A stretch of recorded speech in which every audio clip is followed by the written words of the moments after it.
Jika Anda memahami ajaran Kristen dari sudut pandang Islam, itu tidak fair. Yang pertama itu. Terus kemudian yang kedua, Paulus mengarang agama Kristen. Tidak ada yang mengarang, karena kekristenan itu dipersatukan oleh apa yang namanya paradosis rasuliah. Jadi paradosis apostolik itu apa? Yesus menunjuk Petrus sebagai pemimpin gereja. Engkau adalah batu karang dan di atas batu ini akan mendirikan gerejaku. Sejak saat itu gereja mengenal yang namanya khilafah rasuliyah, suksesi apostolik. Karena Yesus punya murid 12, punya murid 70. Murid-muridnya Yesus punya murid lagi yang namanya apostolic fathers, abba arasulion. Dari apostolic fathers itu punya murid-murid lagi. Jadi Yesus punya murid misalnya Yohanes. Yohanes punya murid Polikarpus dari Smyrna. Polikarpus punya murid lagi namanya Irenaeus. Irenaeus punya murid lagi namanya Hippolytus, sampai bapak-bapak konsili, sampai gereja sekarang. Ajarannya bersinambung, bukan dikarang-karang oleh Paulus. Kalau Paulus ngarang, tentu rasul-rasul yang lain akan menyangkal kalau dia salah.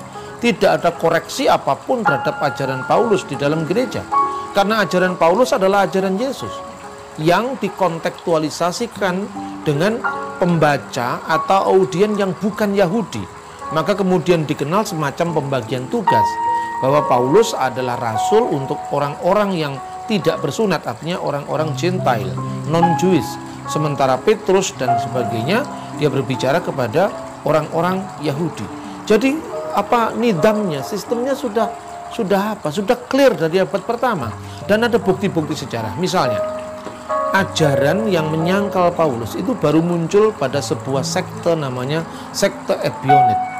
Sekte ini pecahan dari gereja Yerusalem. Jadi banyak orang salah mengerti. Ebionit itu bukan Kristen mula-mula, tetapi dia sekte Kristen Yahudi yang muncul dari sekte sebelumnya namanya sekte Nasrani. Jadi seringkali orang itu disebut Nasrani. Itu tidak tepat. Kristen itu Kristen, Masihi bukan Nasrani. Nasrani itu sebutan Islam tentang kekristenan. Nasrani itu adalah bagian dari sekte Kristen Yahudi, dan itu tidak mewakili seluruh kekristenan. Kita jangan mau dong disebut Nasrani. Kita bukan orang Nasrani. Kita orang Kristen. Orang Arab, Abuna Hadratak Masihi wala Nasrani. Masihi, ini saksi mata. Ini orang Arab, Kristen, ya orang Mesir, anak Masihi, bukan Nasrani. Nah, jadi jangan mengukur agama orang lain dari ukuran Al-Quran, karena Al-Quran bukan kitabnya orang Kristen, itu kitabnya orang Islam.